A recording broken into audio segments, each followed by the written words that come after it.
Hello friends, हमारे YouTube channel take solution में आपका स्वागत है। जी हाँ दोस्तों, आज के इस सेशन में हम डिस्कशन करेंगे। एक सर्कुलर इशू किया गया है, जो सर्कुलर में इन्होंने बताया है कि हम कुछ हद तक टैक्स पेयर को रिलीफ देने जा रहे हैं। तो ये रिलीफ क्या दिया है इन्होंने? तो इन्होंने रिलीफ में बताया है, पहले तो इन्होंने बताया है कि हम डिफरेंसेस चेक करेंगे। आपके GSTR 3B में जो ITC क्लेम किया गया है वो, और जो 3B 2A के अंदर आपका जो ITC रिफ्लेक्ट हो रहा है, मतलब कि आपके जो GSTR 2A में ऑटो पॉपुलेटेड ITC जो आ रहा है वो, और जो आपने 3B के अंदर ITC क्लेम कर रखा है, इन दोनों में डिफरेंस क्या है। तो ये चेक करेंगे फाइनेंशियल ईयर 17-18 एंड 18-19 के लिए, कि हम अभी 2 साल के लिए चेक करेंगे कि आपका क्या डिफरेंसेज है जो आपने ITC क्लेम किया है और जो आपके GSTR 2A में रिफ्लेक्ट होके डेटा आ रहा है। तो इन्होंने टेबल वाइज बताया है,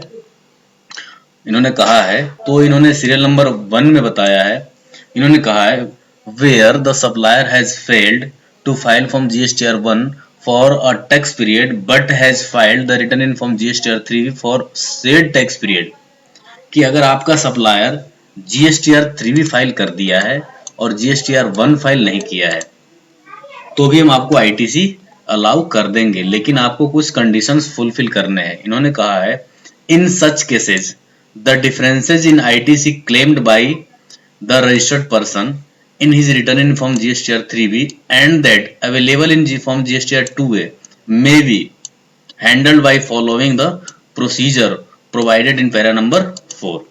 कि हमारा एक पैरा नंबर 4 है, उस पैरा नंबर 4 के अकॉर्डिंग ITC अलाउ कर दिया जाएगा। अगर उस पैरा नंबर 4 को आप कंडीशन जो है फुलफिल कर देते हैं तो आपको ITC अलाउ कर दिया जाएगा। तो इनका पैरा नंबर 4 क्या है वो हम लास्ट में डिस्कशन करेंगे। इनका पैरा नंबर 4 में इन्होंने क्या कहा है, तो आप वीडियो को स्किप करके मत देखना, नहीं तो आपको कुछ कंसेप्ट मिस हो जाएंगे। और आप लाइक और कमेंट्स और शेयर जरूर कर देना वीडियो को, और सब्सक्राइब भी कर देना, ताकि आपको आने वाली वीडियो हमारी आपके पास सबसे पहले पहुंच जाए। इसके बाद इन्होंने अगला क्लॉज बताया है, अगला पॉइंट भी इन्होंने बताया है where the supplier has filed form GSTR 1 as well as written in form GSTR 3 for a tax period but has failed to report a particular supply in form GSTR 1। मतलब कि इन्होंने कहा है कि अगर आपका सप्लायर GSTR 1 भी file किया है और 3B भी फाइल किया है, लेकिन हुआ क्या, सप्लायर ने GSTR 1 में आपका इनवॉइस रिकॉर्ड नहीं किया, तो भी हम आपको ITC दे देंगे, लेकिन आपको पैरा नंबर 4 का कंडीशन फुलफिल करना पड़ेगा। इसके बाद इन्होंने अगला पॉइंट बताया है where supplies were made to a registered person and invoice is issued as per rule 46 of CGST rule containing the GSTN of the recipient but supplier has wrongly reported the said supply as B2C supply instead of B2B supply। मतलब कि कहने का मतलब ये है कि अगर आपका सप्लायर ने GSTR 1 भी फाइल किया है और GSTR 3B भी फाइल किया है, लेकिन हुआ क्या कि गलती से सप्लायर ने B2B के जगह B2C में क्लब कर दिया। कि फाइल करना था B2B में, लेकिन गलती से B2C में क्लब कर दिया, इसलिए आपके GSTR 2A में रिफ्लेक्ट नहीं हो रहा है, तो भी आपको ITC अलाउ कर दिया जाएगा पैरा नंबर 4 के कंडीशन के अकॉर्डिंग। इसके बाद इन्होंने अगला पॉइंट बताया है serial number 4, serial number D में बताया है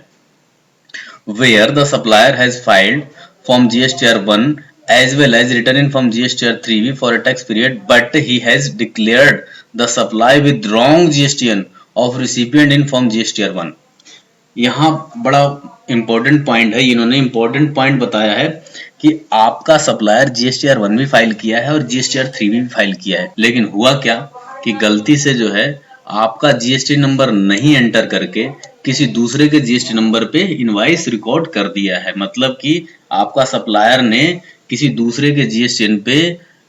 आपका ITC ट्रांसफर कर दिया है, तो इस कंडीशंस में भी आपको पैरा नंबर 4 के अकॉर्डिंग ITC अलाउ कर दिया जाएगा। लेकिन इसमें इन्होंने एक एडिशन ऐड किया है। ये एडिशन क्या बोलता है, ये एडिशन बोलता है in addition the proper officer of the actual recipient shall intimate he concerned jurisdictional tax authority of the registered person whose GSTN has been mentioned wrongly that ITC on those transactions is required to be disallowed if claimed by the such recipient in their Form GSTR 3B. However, allowance of ITC of actual recipient shall not dependent on the completion of the action by the tax authority. मतलब कि इन्होंने एक addition जो दिया है इसमें tax officer को कहा है, प्रॉपर ऑफिसर को कहा है कि आपको ये चेक करना है कि जो ये इनका सप्लायर है,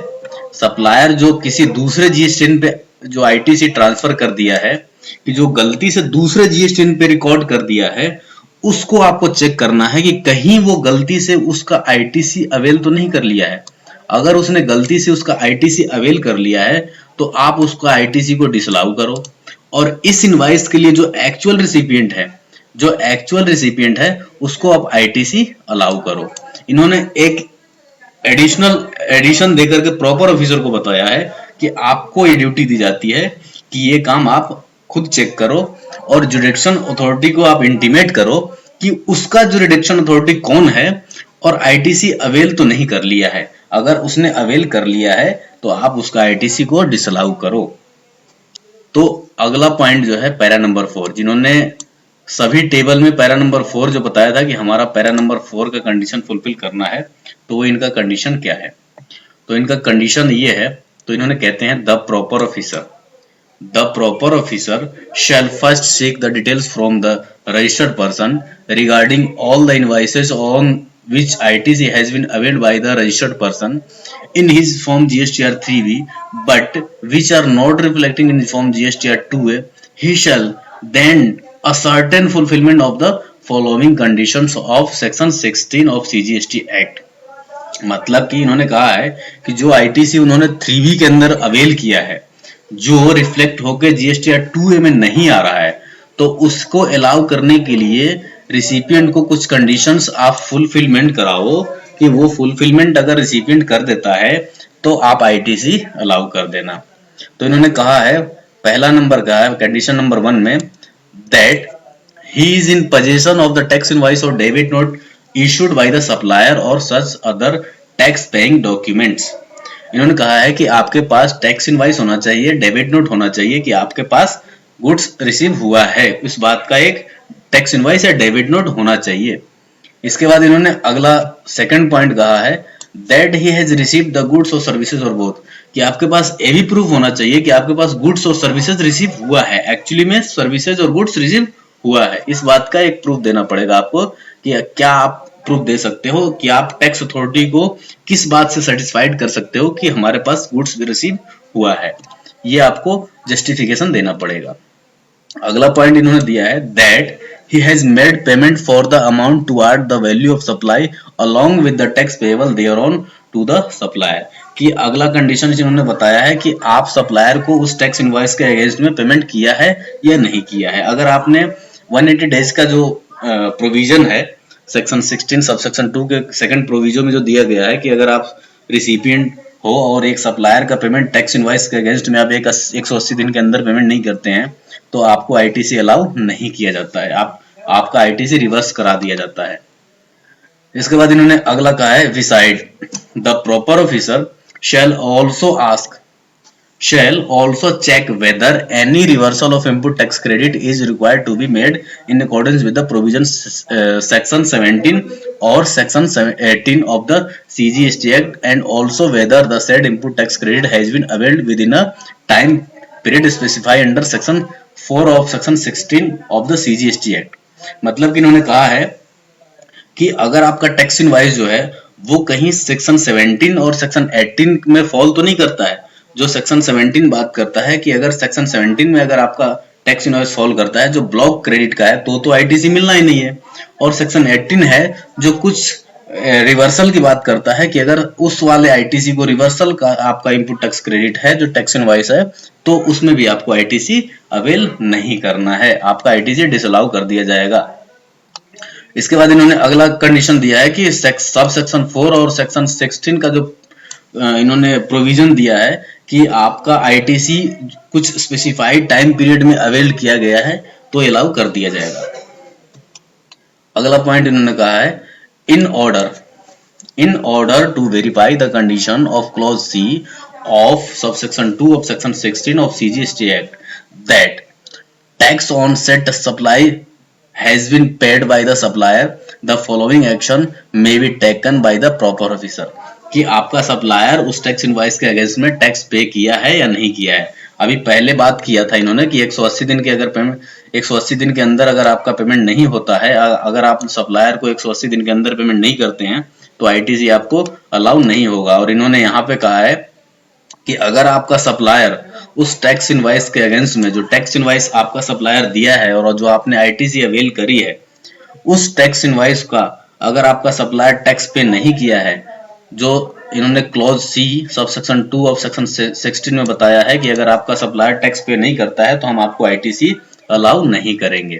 तो ये भी कंडीशन आपको फुलफिल करना है। इन्होंने अगला पॉइंट बताया है, in case where differences between the ITC claim in Form GSTR 3B and that available in Form GSTR 2A of registered person in respect of supply for the said financial year exceed 5 lakh rupees। कि हम ये भी check करेंगे आपका कि GSTR 3B में जो आपने ITC क्लेम किया है और जो आपके GSTR 2A में ऑटो पॉपुलेटेड ITC अवेलेबल दिखा रहा है, उन दोनों में डिफरेंसेस क्या है। अगर उन दोनों में डिफरेंसेस 5 लाख से ज्यादा है तो आपको क्या करना है। तो इन्होंने कहा है, the proper officer shall ask the registered person to produce a certificate for the concern supplier from the chartered accountant. कि आपको अगर 5 लाख से ज्यादा का डिफरेंसेस होता है तो आपको चार्टर्ड अकाउंटेंट से और कॉस्ट अकाउंटेंट से, मतलब कि या चार्टर्ड अकाउंटेंट या कॉस्ट अकाउंटेंट से आपको सर्टिफिकेट देना पड़ेगा विद UDIN नंबर से, कि आपको सर्टिफिकेट पे के ऊपर UDIN नंबर भी जनरेट होना चाहिए। इसके बाद इन्होंने अगला पॉइंट कहा है कि इन cases where differences between the ITC availed in Form GSTR 3B and that available in Form GSTR 2A of the registered person in respect of a supply for the said financial year up to ₹5 lakh। कि अगर आपका 3B में जो ITC claim किया गया है वो और जो GSTR 2A में ITC अवेलेबल है वो, इन दोनों में डिफरेंसेस अगर 5 लाख तक है, 5 लाख से कम का डिफरेंसेस है, तो हम क्या करेंगे। तो इन्होंने कहा है, the proper officer shall ask the claiming to produce a certificate from the concerned supplier to the effect that said supplies has been actually been made by him, the said registered person, and the tax on said supplier has been paid by the said supplier in his Form GSTR 3B। कि आपको अगर 5 लाख से कम का differences है तो आपको supplier से एक सर्टिफिकेट लेना है। तो सर्टिफिकेट किस बात की लेना है कि सप्लायर ये लिख के देगा कि हमने जो है उस 3B के अंदर उस टैक्स इनवॉइस का टैक्स पेड किया है। इस बात का आपको एक सप्लायर से सर्टिफिकेट लेना है अगर डिफरेंसेस 5 लाख से कम होता है तो। इसके बाद इन्होंने अगला पॉइंट बताया है, however it may be noted that for the tax period for financial year 17-18 as proviso to section 16 subsection 4 of CGST Act and the aforesaid relaxation shall not be applicable to the claiming of input tax credit in the Form GSTR 3B return filed after the due date of furnishing return for the month of September 2018 till the due date of furnishing return for March 2019 if supplier had not furnished details in Form GSTR 1 till the due date furnishing GSTR 1 for the month of March 2019। मतलब कि इन्होंने कहा है कि अगर 17-18 में financial year 17-18 में अगर आपका सप्लायर जो है मार्च 19 के बाद रिटर्न फाइल करी है, जो 17-18 के लिए फाइनेंशियल ईयर 17-18 के लिए डेट बढ़ाई गई थी, मार्च 19 तक डेट करी गई थी GSTR 1 के लिए, तो अगर आपका सप्लायर मार्च 19 तक रिटर्न फाइल कर दिया है तो आईटीसी आपको मिल जाएगी। अगर मार्च के बाद रिटर्न फाइल करता है तो आपको आईटीसी नहीं मिलेगी। कि आप मुझे कमेंट बॉक्स में लिख करके ये बताना कि मैं ये सही कह रहा हूँ या गलत कह रहा हूँ। इन्होंने यहाँ पे कहा है कि अगर आपका सप्लायर मार्च के बाद रिटर्न फाइल करता है तो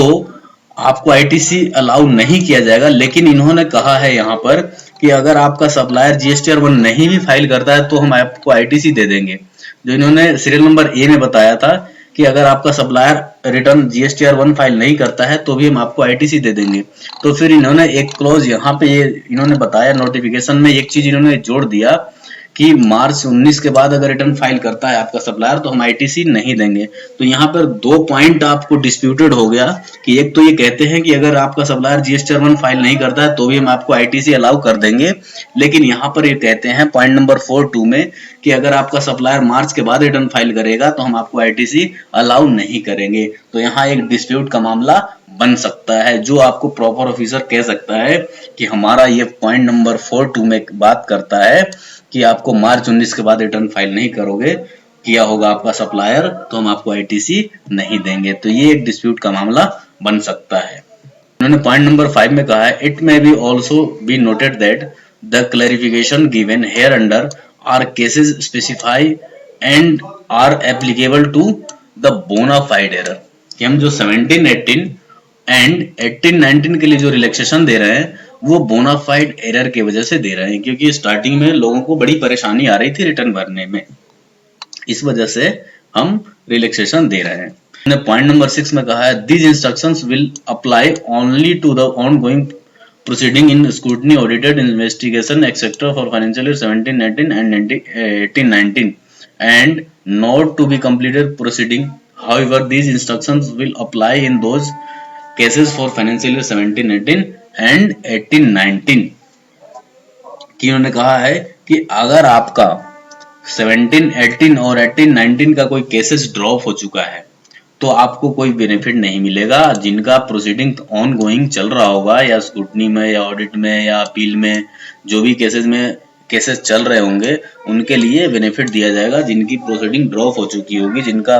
ये असेसमेंट हो चुका होगा, उनके लिए स्क्रूटनी हो चुकी होगी, जिनकी उनके लिए रिलैक्सेशन नहीं है। जिनका कंप्लीशन नहीं हुआ होगा, कंप्लीटेड प्रोसीडिंग नहीं हुई होगी, उनके लिए रिलैक्सेशन दिया गया है, क्योंकि उन्होंने कहा है कि and not to the completed proceeding, कि जिनकी प्रोसीडिंग चल रही होगी उनका बेनिफिट इस वाले सर्कुलर में मिलने वाला है। Thank you so much watching for this video.